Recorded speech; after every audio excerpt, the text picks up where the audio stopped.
This is Ad Infinitum.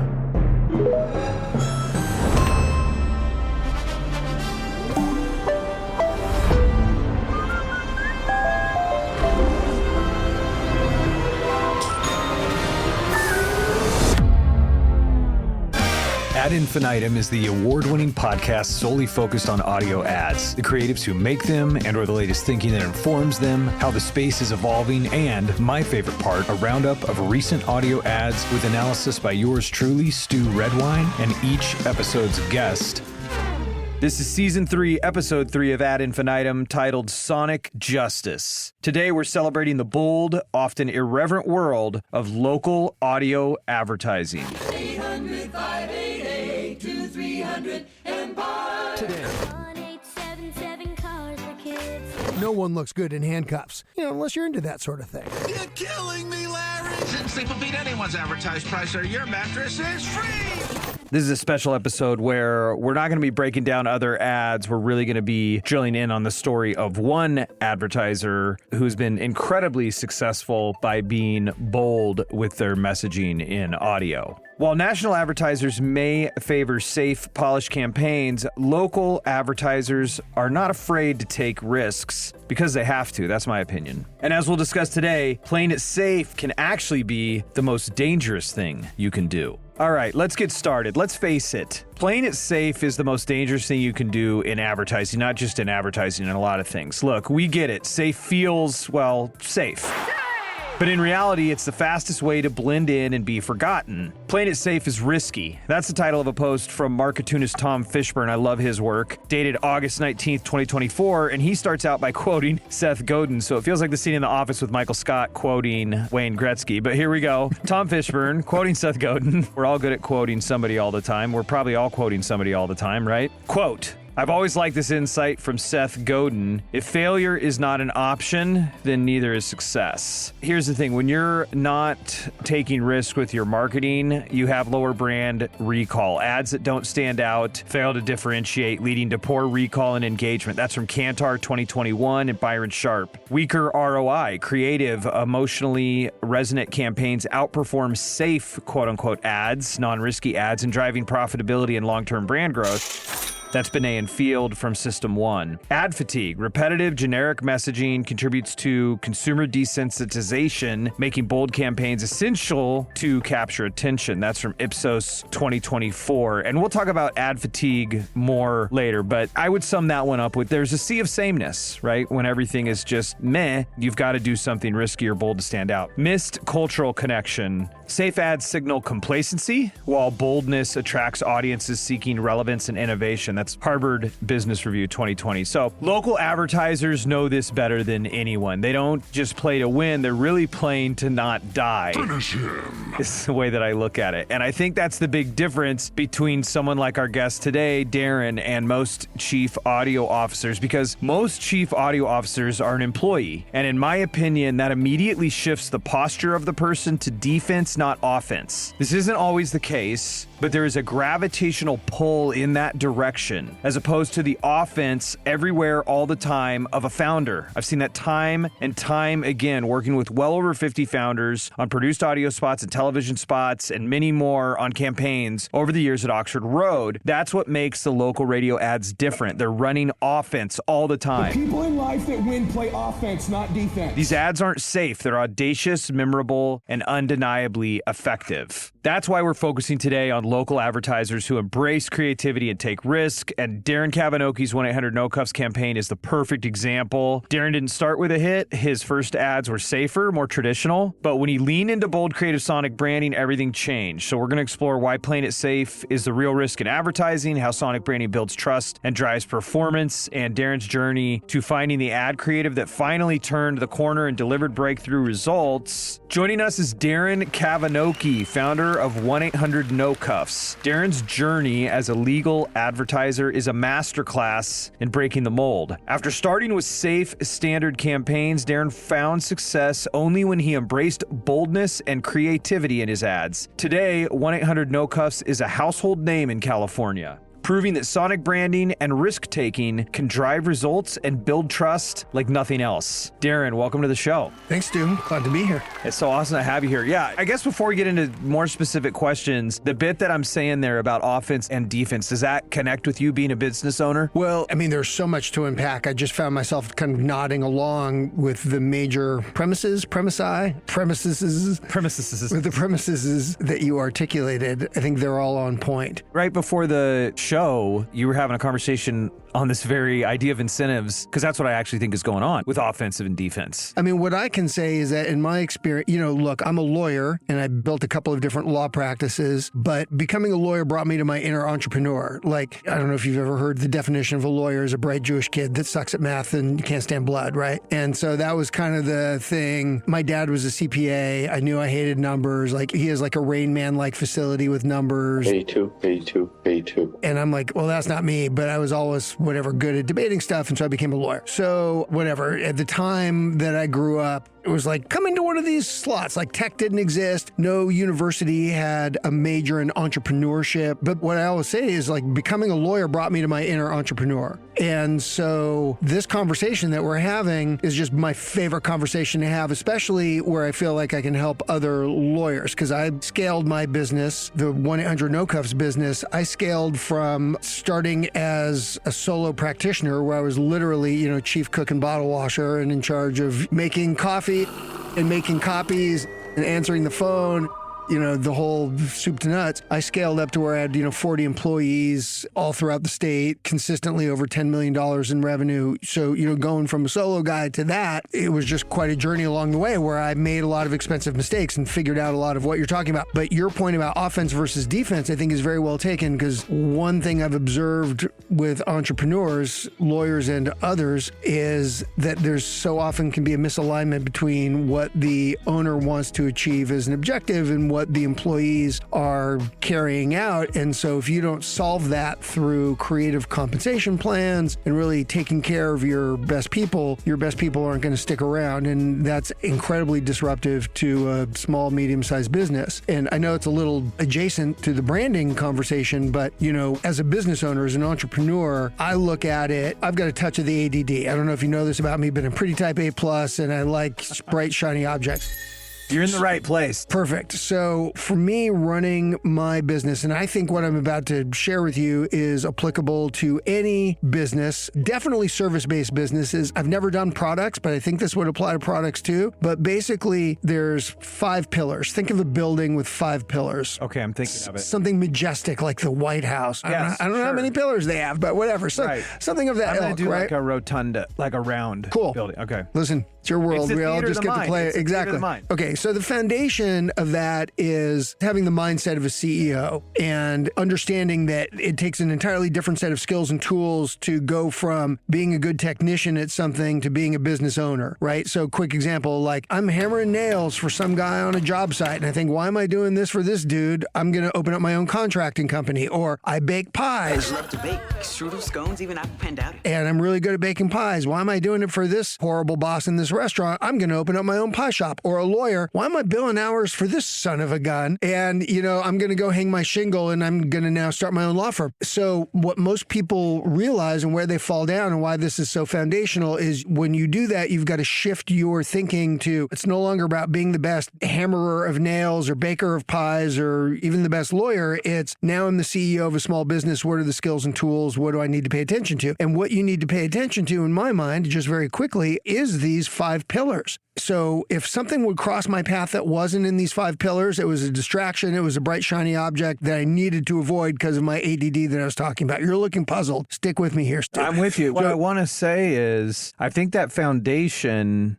is what I'm meaning when I say offense. Right. And I want to hear the 5 things, but Right. that is exactly it. If I could sum it up, another way to say it is defense is pounding nails for somebody else. Well, defense is doing the same old thing because it's the way that we've always done it, perhaps, or that's how the original founders came up with it, or because I'm inflexible and I don't appreciate that the world has changed. To me, playing defense is ultimately a recipe for going out of business eventually. You know, if you get into these companies, like you go read that iconic Jim Collins book, Good to Great, and he's talking about these great companies, and then he did a follow-up book like 20 years later, and a lot of those great companies were gone because they didn't change, right? So there is... That's what we're talking about. That's the deal. For you, it's these five... What are these five pillars? 5 pillars. So first is, if I was going to start up any company, I would make sure that these 5 pillars were addressed in my business plan. Or if I have an existing company, I was just talking to somebody about this yesterday, that like your job, if you're a lawyer running your law firm, is the highest and best use of your time. The one duty that is not delegable is being the CEO of that business. Being a lawyer and representing clients, that's a delegable duty. People go to law school for that, but no one else is going to be the CEO. And so your job when you come in is to look at these 5 pillars every day and say, hey, are these pillars strong? Are they firmly grounded? Firmly grasp it!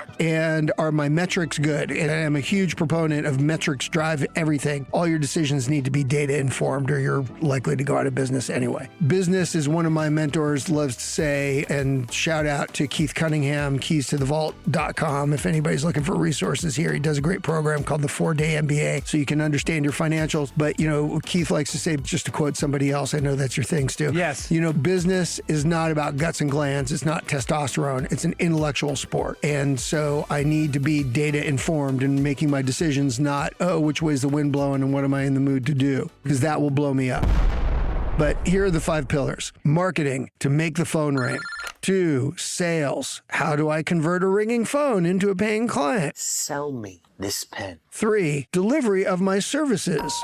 Whether it be pies, nails, or legal services, like my service delivery, making sure that I've got systems so that it's uniform processes. This was my big deal, that I wanted to make sure that my client got the same experience, whether it was my lawyer in San Francisco or my lawyer in San Diego or me. I wanted to deliver that consistency. So like the practice of law is very unique and very fact specific, right? There's artistry to it, but the systems that my lawyers would do, we knew what the typical case life cycle was. And so, okay, what's the experience we want to deliver? Great. 2 weeks before the court date, the client needs to get a call and get this letter. And like, we kind of script out how we want that experience to go to make sure that that experience is consistently delivered. The details are going to change based on the unique needs of the case, but the experience should be the same. So that's delivery of services, right? We got marketing to make the phone ring, sales to convert a ringing phone to a paying client. 3rd is delivery of my service. 4th is operations and infrastructure.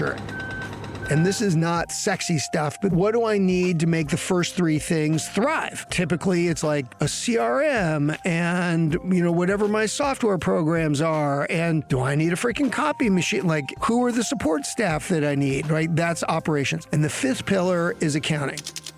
Because if I don't understand my numbers, I'm like a pilot who can't read the dials on my plane.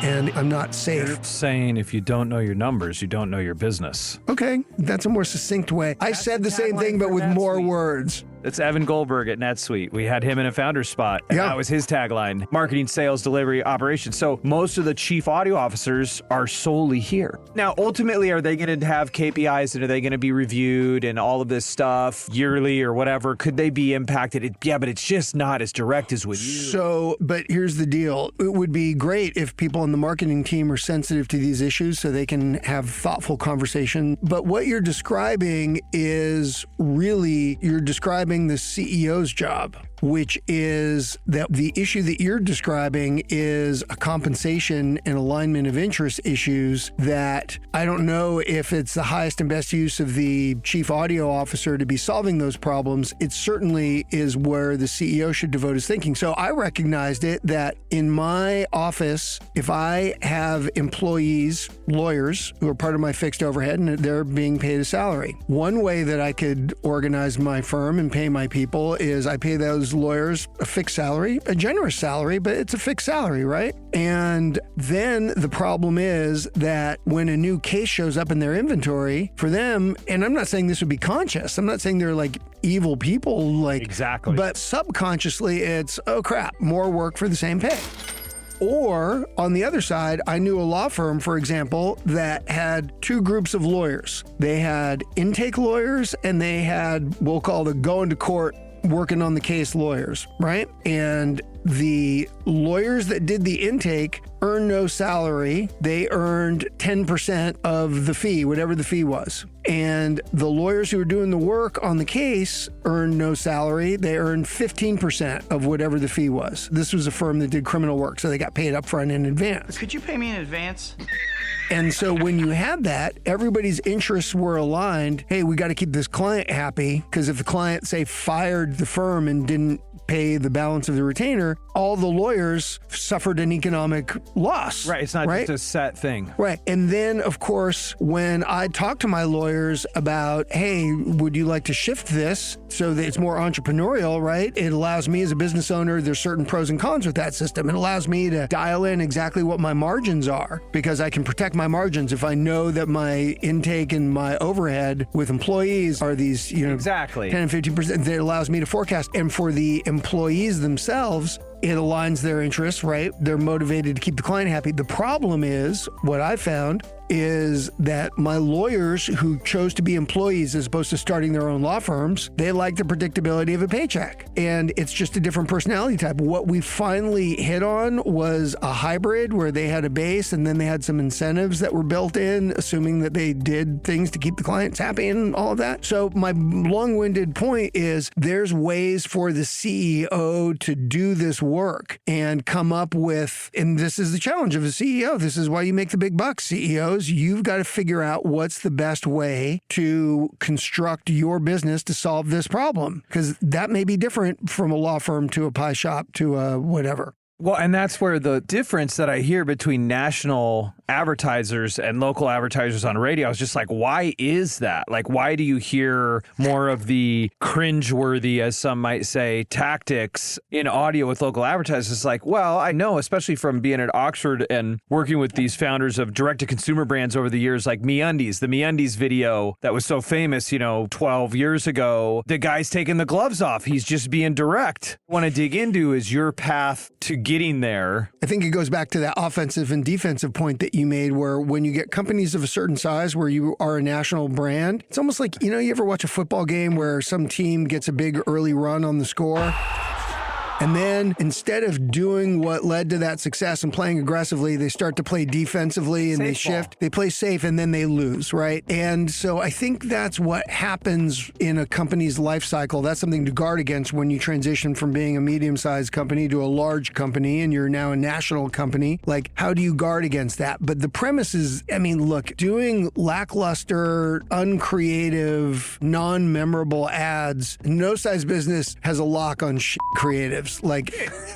Right. And likewise, I think there was an ad when YouTube first started. There was a company, I was reading about this. I want to say, was this an Influence? Anyway, keep reading. If you're an entrepreneur, read books.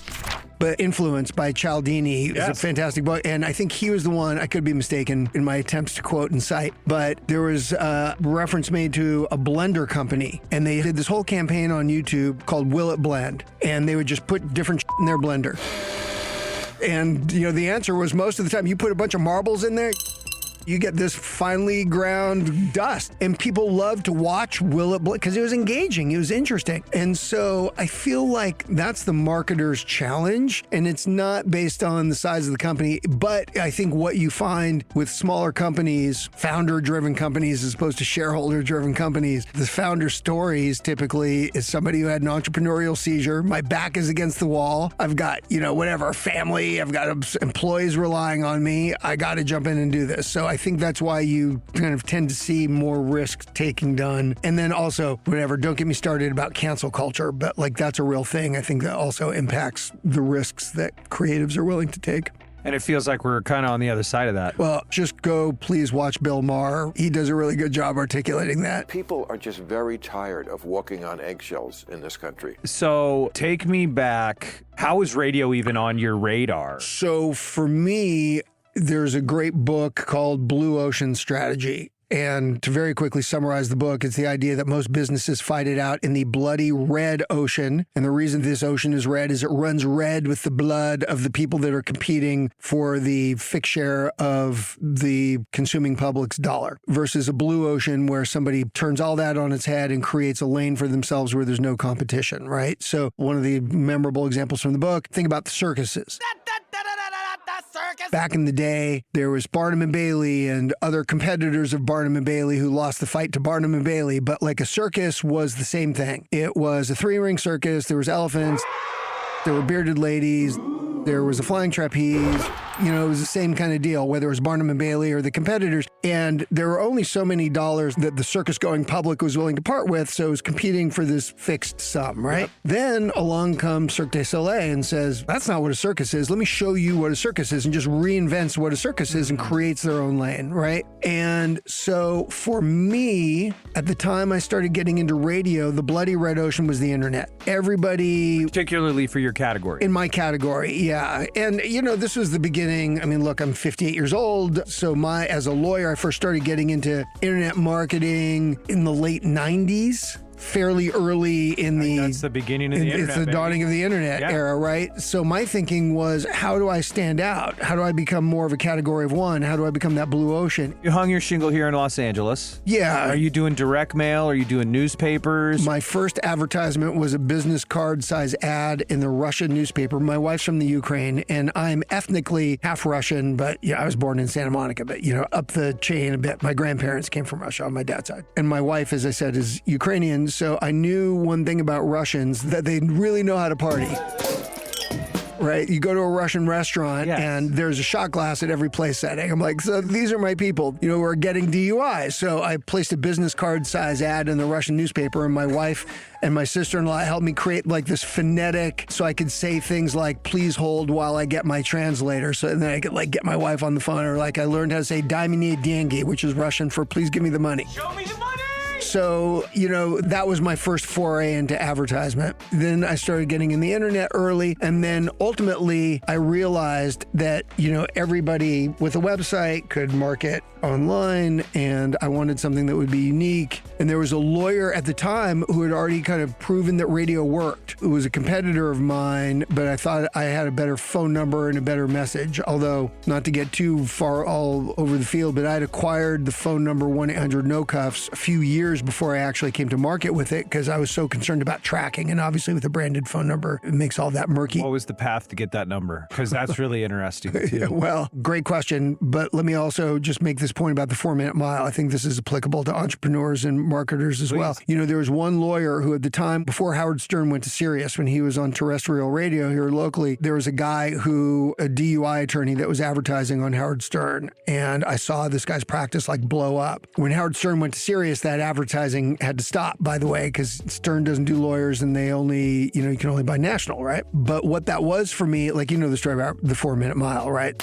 So for decades and decades, track athletes said, you know, we're trying to break the 4-minute mile, couldn't do it. And I think it was 1954, Roger Bannister comes along, breaks the 4-minute mile, you know, not by a lot, but it was a legit 3:59 or whatever. And within the 90 days of Bannister doing that, 35 other people also broke the 4-minute mile. And it wasn't like human beings just got faster, but it's like, oh, I see what's possible, right? And so this other lawyer was that for me. It was like, okay, he's the only one doing it. He gets to be a category of one. I'm going to come in and I'm going to do this on radio in Los Angeles. On radio in Los Angeles, yeah.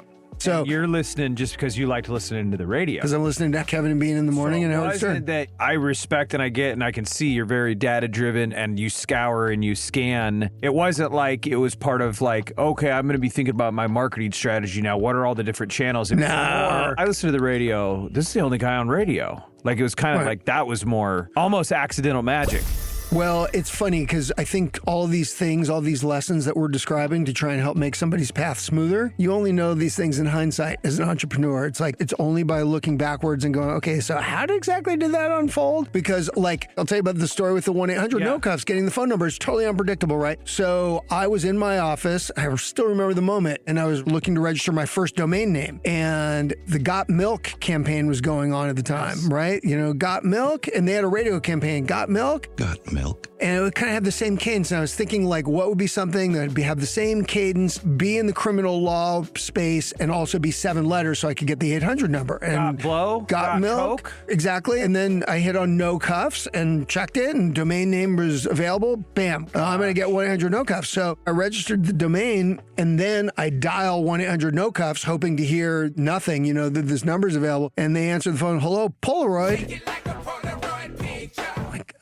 Did it spell something, or No. it was a Polaroid number? Polaroid owned thousands of phone numbers. So, like in a catalog for some particular camera model, if you need customer service, That's how they dial tracked. 1. Yeah, exactly. And so I finally hit Polaroid, who is in charge of like their intellectual property. And I explained to her, hey, could I please buy this number? And, it turns out they're not doing anything with it. It's just in some catalog, blah, blah, blah. And she says, well, you sound like a fine young man. Let me check with the powers that be, talk to the board, whatever the committee is. And she basically comes back after some period of days or weeks and tells me to go screw off. So then I started sending her every week. I would send her chocolate-covered strawberries and Harry and David fruit basket and flowers and muffins and chocolate chip cookies. And finally, she called me up and she's like, look, I'm married. People at the office are starting to gossip about me. Everybody thinks I'm having an affair. Stop with the freaking muffins and cookies.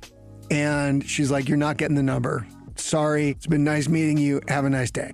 My dream died. And 3 years later, I can tell you the date with a quick Google search. I'm walking to lunch from my office and I happened to walk past a newspaper rack. And mind you, I was not the kind of guy that was reading the Wall Street Journal every day at this point in my life, right? But I walked past this newspaper rack and the headline on the newspaper was Polaroid being reorganized in bankruptcy. And I'm like, winner, winner, chicken dinner. I mean, by the way, not to go all woo-woo, but like, that's weird because I don't usually even walk to lunch. It's LA, you drive everywhere. So I literally, when I saw that news, I literally ditched my friends and I turned around and I ran back to the office and I called that woman and I'm like, hey, remember me? I'm the muffin guy. The Muffin Man? The Muffin Man! I'm like, I'm glad you still have a job. I saw the news, maybe would now be a good time to talk about buying the number because I had offered her, I forget, $30,000, but seemed like everything to me at the time. And she laughed because to me, I was like some old, like long lost friend. Yeah, exactly. Exactly. And she goes, what's your fax number? This was back in the days when people still use faxes. And she just faxed me the release and they gave it to me. So the lesson for the entrepreneurs is do not overlook the awesome power of fruit baskets and chocolate covered strawberries. Because truly, if I would not have done that, I mean, all the things the planets had to line, if I would not been walking past that newspaper rack that day, because the world was different. Let's just break this down.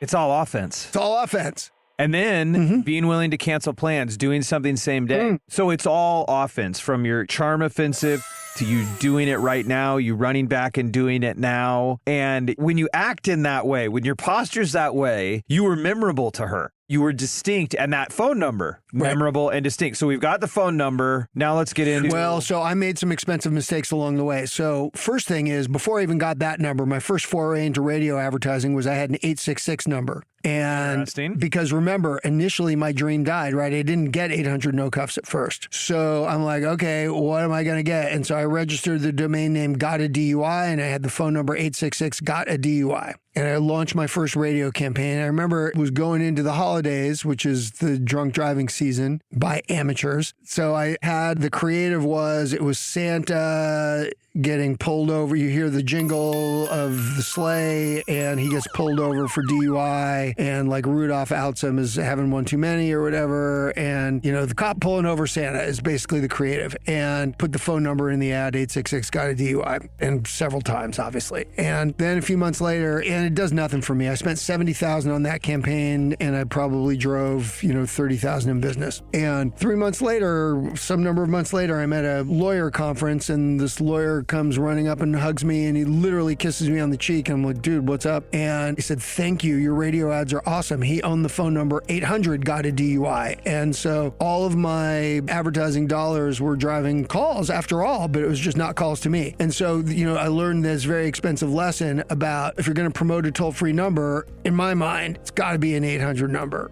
Because if I say, hey, go to my 800 number, it's 800, whatever, it's 800 catchy name, or it's 855 catchy name. When you get home and you want to dial that phone number, you're going to think toll-free number and you'll default, just like if I tell you go to a website, it's whatever .org or .biz or .whatever, you're most likely to default to that .com. So that was an expensive lesson learned. It sounds like it. And it's, the overarching theme is removing as much friction as possible to get them to be able to transact with you.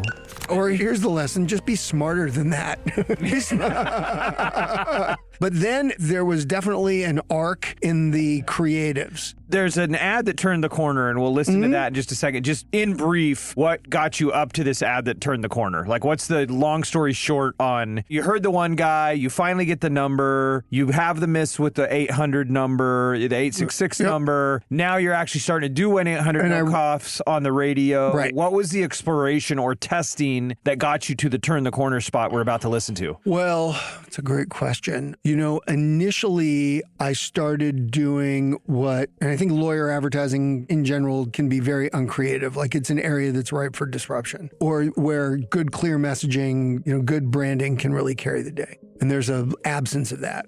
But what I did at first, which got some results, but not great results, was to do what I call this typical lawyer self-congratulatory ad, which is hire me because of my professional accolades, because I'm on the list of super lawyers. I'm AV rated by Martindale-Hubbell, which is something that makes sense to lawyers. But, if you tell a non-lawyer, hey, I'm AV rated by Martindale-Hubbell, they go, what the hell? They don't even understand what that is. And that the A relates to legal skill and the V relates to ethic. It's like, yeah. It's like J.D. Power and Associates. It is, but J.D. Powers and Associates is well known because every car advertiser talks about J.D. Powers, and so now people hear J.D. Powers, and if I would have said that as opposed to AV rated by Martindale-Hubbell, that would have been possibly important. But my point was, like, I was telling people a bunch of information about myself that didn't matter to them. So you're running those ads and they're just falling flat. They're falling flat. So why are you still investing? Why still invest in the channel? Because I knew it would work. How did you know it would work? Because it had worked before, or just because other people had run the 4-minute mile. So this guy in LA, I've got a buddy who from upstate New York that had a similar kind of criminal defense practice, and he was using radio very powerfully. And so other people had run the 4-minute mile ahead of me. So I knew the problem wasn't radio. I knew the problem was in my execution. So I want to pause on that for the chief audio officers, that there are such tremendous success stories in audio from now the largest blue chip brands out there, that there is no question about the power. It all comes down to the execution. You just got to take a good hard look in the mirror as to how you are showing up in audio and how you're leveraging it, because it absolutely can work and will work if done properly. Is that what I'm hearing you say? Emphatically. I think it's, being thoughtful on the execution on the creatives and also about the ad buy, because you can have the best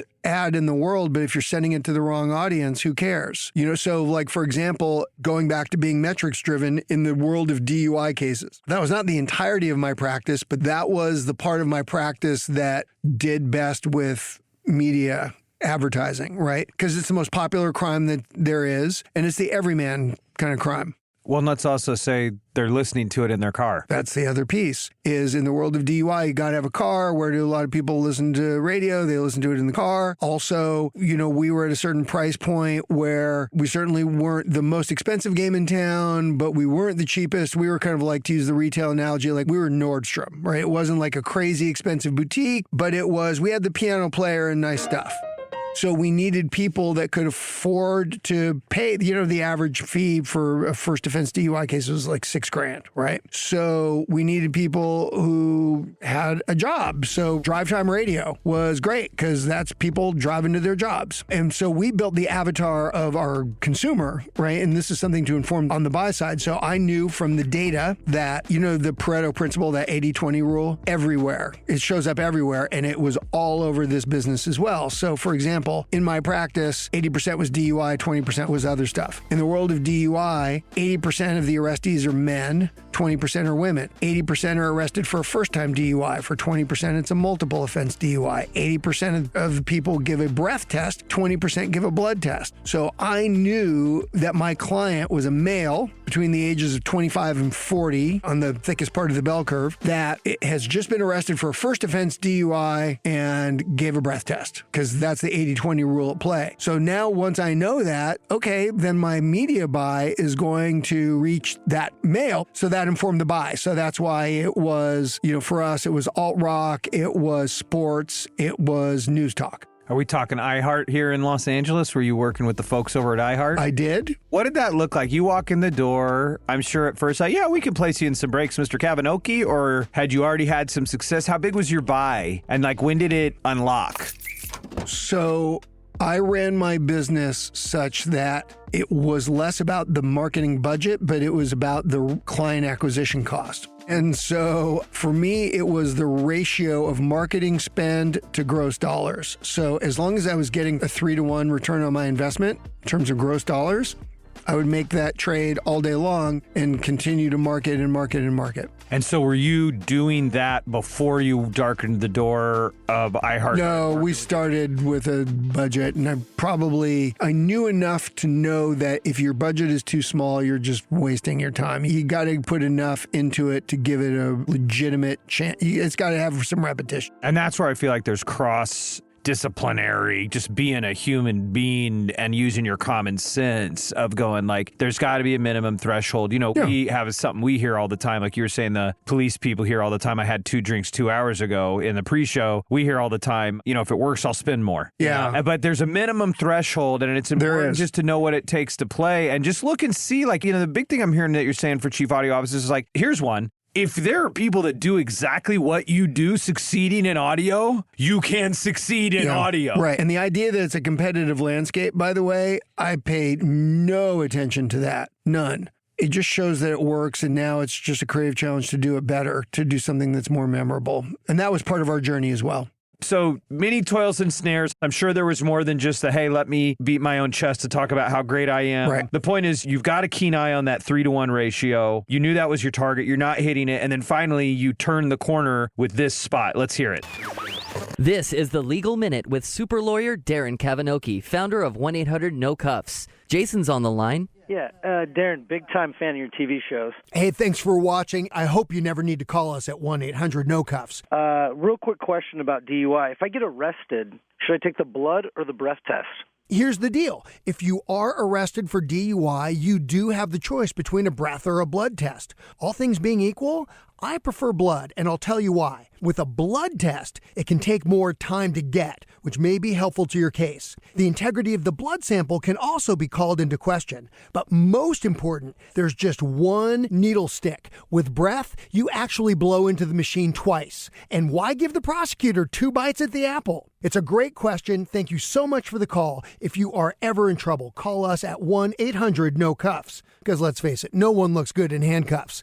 You know, unless you're into that sort of thing. Call us at 1-800-NO-CUFFS. All right, so that is the one. Yeah, here's the difference between that and our previous spots that really played well. So number one, it sounded like a radio show. So if you're first in the pod, the listener is not going, oh, is this a commercial I want to tune away from? But they're like, oh, this is part of the show. So you got only just a brief little window of time to capture them. Then the other thing is, I wanted to do something that was, edutainment or infotainment, where I wanted to drive better water cooler conversation. Because just like we were talking before the show, you and some of the guys were asking me like, oh, so what do I do if I get pulled over? Like, that's the question I get asked so often. So it's like, okay, great. Let's tell people what to do. And we did a whole spot around, what do you do if you get stopped? And hey, the right to remain silent only helps you when you exercise it. So shut up, And by the way, the cops, we would get complaining calls sometimes from like a CHP officer. Somebody was like, don't tell people this. Well, yeah, it doesn't help the CHP investigate cases when people understand that, for example, the only reason that people are doing field sobriety tests, the roadside gymnastics, stand on one leg and walk and turn and all that, it's not that they're legally obligated to. They're being invited to by the police officer and they're consenting. So guess what? Don't freaking consent. Don't help them gather evidence to be used against you, because, that's a whole other conversation. But when we started putting these factoids into the radio spots, it made people actually want to listen. So it's tied to an observation about human nature that, like you said, it's these water cooler conversations about, in your specific case, this isn't going to work for everybody, but it's endlessly fascinating. Well, it is, because for us, the object of the game, look, I was in a business that was dependent. It wasn't enough for people to know, like, and trust me. I was dependent on the behavior of third parties whom I have no control over, i.e. police officers. Right? No one's going to call me unless they've been arrested, and I can't control that. So, I wasn't getting on radio because I was hoping that at the moment somebody is released from jail and they're on their way home to take a shower, I want them to hear my ad. Exercise your right to shut up. I need to be playing a branding game so that when the need arises, I am top of mind. And that was what 1-800-NO-CUFFS allowed me to do. And you did it very well. Just quickly, what was the timeline from I'm going to begin investing in audio to this turning the corner? How long was that process? Probably took me, I have to go back and look at the logs, but it probably took me a year to figure that out. Just guessing how much you think you invested before you hit the unlock. Hundreds of thousands of dollars. Okay. $500,000. $1 million. Yeah, that's important for CAOs to hear because audio, it doesn't always have to take that. It's not to go like, you need to spend $500,000 before you learn anything, but just to show you need to be prepared. Well, and tying back to the idea of offense, that you are willing to take on that risk. And also, again, I think a headline here that's coming to me as we're doing this is that if there are other people doing what you do succeeding in the channel, It's a 4-minute mile. it's the 4-minute mile. Yeah, you said it. It's the 4-minute mile. That's a beautiful way to say it. Okay, the next stop along the road. So you discover infotainment, and then you start doing spots. Then the progression was that legal minute started as 60 seconds. Then we realized, hey, you can call it the legal minute and buy a 30 and no one's running a stopwatch. Then it's like, okay, they know us. What's the frequency play? And we did a lot of 15s. And this evolved. This took years to get to. But then it became a thing where they've already heard our ads. They've heard our ads for years. We just need to, it's like putting a question mark on a text message to get that chain up at the top. We just need to get that top of mind again. And so we moved to 15s. And so this is an example of one of those. Think putting a penny in your mouth can beat a DUI breathalyzer? I'm attorney Darren Kavanoki from 1-800-NO-CUFFS, and sucking a penny won't help. What will help is if you just shut up. It doesn't make you look guilty, it makes you look smart. Call 1-800-NO-CUFFS. That's 1-800-NO-CUFFS.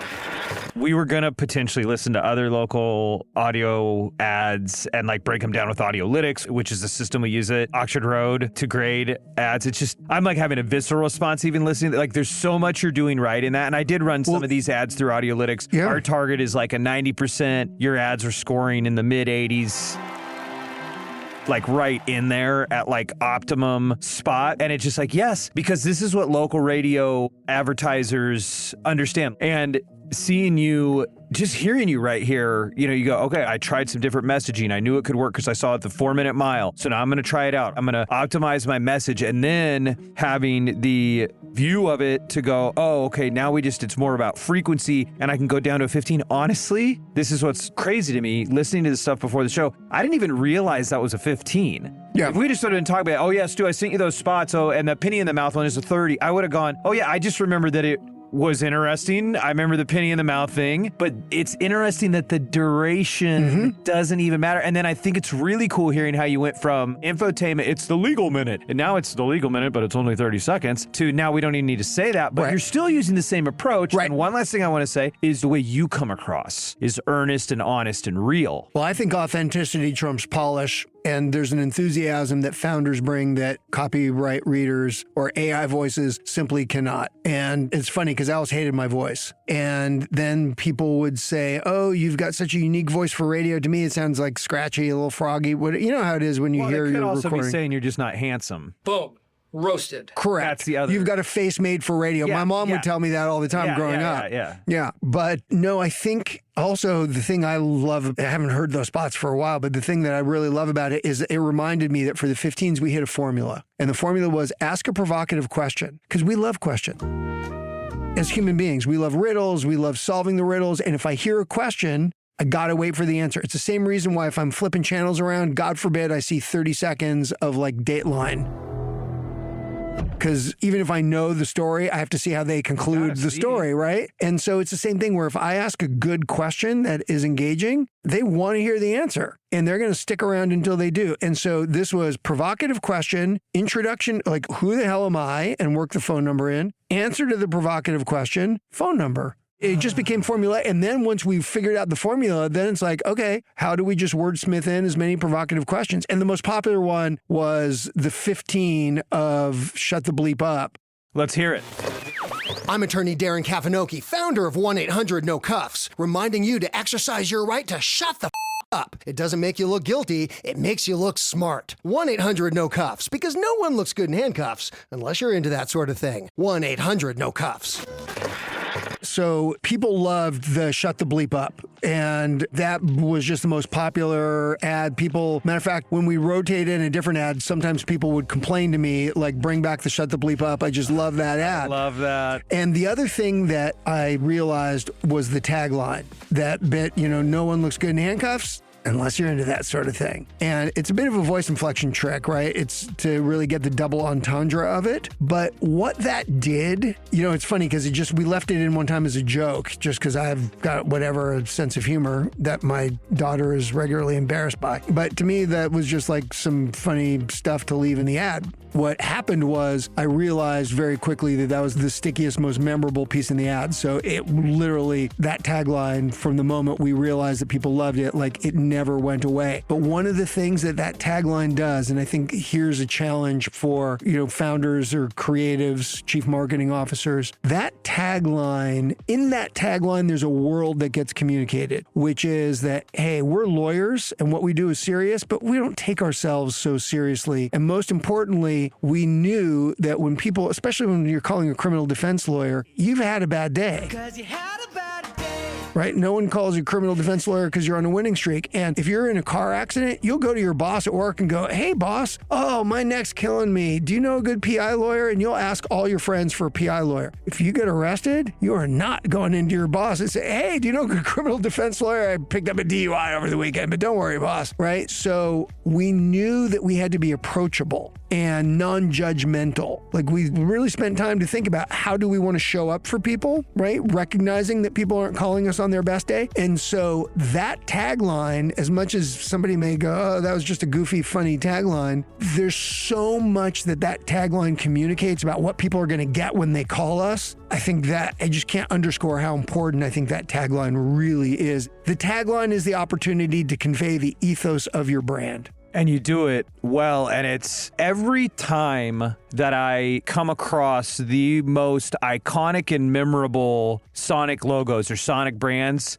I have yet to run into the one that there wasn't a ton of thought and insight into designing what it's doing. But the thought and insight really is about solving your customer's problem. So, for example, in my career, I pivoted, you know this too, my criminal defense background turned out to be a great background as I pivoted to this very niche area of representing sexual assault victims, typically women who are sexually assaulted during gynecological exams. And so I had a very large case against UCLA where it represented more than 300 women. And what was interesting is at the time we were new in the space, my female partner and I who did this work, there was a lawyer who was, the 800-pound gorilla in this world of sex abuse cases. And we got more than twice as many clients as this guy did. We had over 300, he had 150. And it just speaks to the power of marketing. And what we did, because I realized very quickly in that particular case, it was a different pain point. It was a different issue. It was that no woman, and frankly, this is true for men who are sex abuse victims as well. No one wants to talk to a dude about what happened. Dudes don't want to talk to other dudes about it. Women sure do not want to talk to a Y chromosome person about what happened and, the intimate details of their gynecological exam. So this was like a radically simple idea. You'll only talk to a woman when you call. And we had a call center because we needed a call center, and we would only let female operators on that. I had a team of female attorneys to intake those calls, and it was wildly successful. And the market proved it because on paper, that other guy, the 800-pound gorilla, he should have got all the cases. He got half as many cases. And sadly, there's a new gynecological abuse case, this time out of Cedars-Sinai. And, I thought I was out of the game and got dragged back in the game just because I can't stand that bullshit. I became a lawyer to stand up to bullies. I don't like bullies. And so I can't not do it, but we've already got 50 clients because you'll only speak to a woman when you call. And there's more. We achieved an outsized settlement. It was the largest sex abuse settlement ever paid by a public institution in my UCLA case. It was the largest settlement in the country that year for a sex abuse case. So that's also helpful. But I think as much as women want to know, or clients want to know, hey, you're competent, you're good at what you do, I think that's kind of assumed. Oftentimes, maybe it shouldn't be, but I think it is. I think really they're more concerned about not talking to a dude. which communicates competence in a much better way. Right, because it tells shows you understand them. Exactly. That's what I'm taking away. So this has been amazing, Darren. Thank you for coming on Ad Infinitum. I feel like we told a lot of the story, but in many ways only part of the story. I know there's also TV ads, award-winning creative. There's so much that you did. The big takeaways for the chief audio officers that are listening from Darren's journey in being so successful in audio is be bold, not boring. And this is where I'd tie into what you added to it, which is the 4-minute mile. Look at who's been successful. And you know what? In those rare cases where somebody hasn't broken the 4-minute mile in your category in audio, be the one to make it work. But be bold, not boring. You got to stand out from the sea of sameness, but do that in a thoughtful way. Test and learn. If you listen to Darren's story, it was methodical. He knew what his goals were. He was data-driven. And with that, then he was able to take risks. I've just been recently reading a book called Sonic Branding by Daniel M. Jackson, and just very simple in the foreword by Fru Hazlitt, managing director of UK Yahoo. That dates this book a little bit. It was written back in 2003. He says, in conclusion then, let me leave you with this. If you care about what your brand looks like, then you should most certainly care what it sounds like. And that's what I hear you saying with, what are you saying? What does that communicate? It communicates the ethos of your brand. And I think a really huge piece there in both cases, 1-800-NO-CUFFS, and in your current work, it shows an understanding of your audience, which is the next point. Know your audience. And then also trust in the staying power of audio, in that audio is processing the exact same part of the brain where we process emotion, where we access memories and also create memories. And so like you were saying, Darren, you knew because people had broken the 4-minute mile that it could work. And you also, I'm assuming from the people who had broken the 4-minute mile, that you saw that, oh, I've got to stay on. If I stay on in audio over the long term, it's going to pay off for me. And that's exactly what happened for you with 1-800-NO-CUFFS. And it sounds like your understanding of human nature and your consumer, it's happening as well with your new endeavor. And I suppose if there was one last thing is like, there is that experimentation phase. And then once you get there and you land on what really works, once you'd gotten it really dialed, Darren, I guess I'll ask you one last question. I'm sure you unlocked the power of being consistent. Yeah, that was the other thing that we discovered on the buy side is consistency is key. You know, you can rest it when we got to the point where on multiple stations, right? So we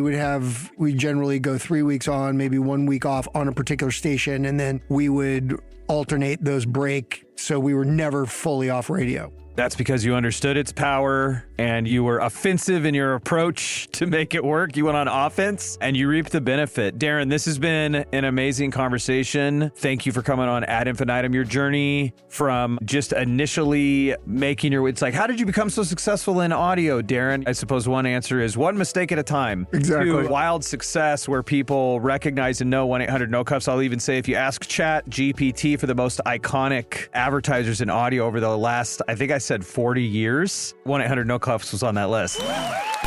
No kidding. Yes. I love ChatGPT. I was like, oh my gosh. I love it. I asked ChatGPT who the top sex abuse law firms are in the country. We were number one. ChatGPT, you can use that to substantiate yourself on your next ad. Exactly. So ChatGPT ranked us number one. Thank you so much, Darren. Where can people find you or learn about what you're doing, your important work as a father of 2 daughters? I'm grateful for how you're standing up against bullies. Where can people find out more about that? Yeah, the easiest one is obgynabuse.com. Okay, well, thanks again, Darren, for coming on the show. You're welcome, Stu. Really a pleasure, man. Thank you so much. I had a blast. To our listeners, thank you for listening to Ad Infinitum. If you love this episode, let us know with an honest 5-star review. And if there's a local audio ad you'd like us to break down, drop me a note at stu@oxfordroad.com. And until next time, remember, when we hear, we feel. Keep pushing the boundaries of sound and have fun making the ads work.